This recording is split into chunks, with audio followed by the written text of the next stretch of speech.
నమస్తే నేను మీ Madhu welcome to CM today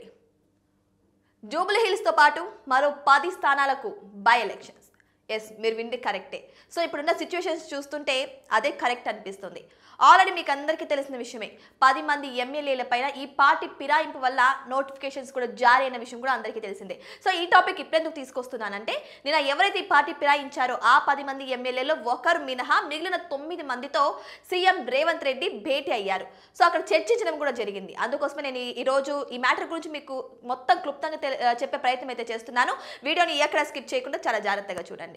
so already Jubilee hills elections by elections ఎందుకు వస్తున్నాయి అక్కడ ఎమ్మెల్యే మరణించడం వల్ల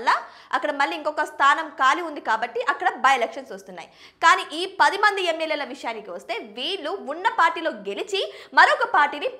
జంప్ అయిపోయారనమాట అంటే పార్టీని ఫిరాయించేశారు సో ఈ విధంగా బీఆర్ఎస్ వాళ్ళు ఆల్రెడీ సుప్రీంకోర్టులో పిటిషన్ దాఖలు చేయడం వల్ల ఇప్పుడు ఈ విషయమై చర్చ జరుగుతోంది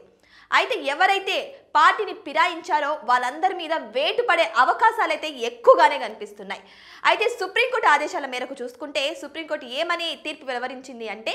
ఎవరైతే స్పీకర్ ఉన్నారో గడ్డం ప్రసాద్ సో ఆ స్పీకర్కి ఖచ్చితంగా మీరే బాధ్యత వహించాలి మీరే ఈ ఇష్యూని కలగజేసుకోవాలనే ఆదేశాలు జారీ చేయడం అయితే జరిగింది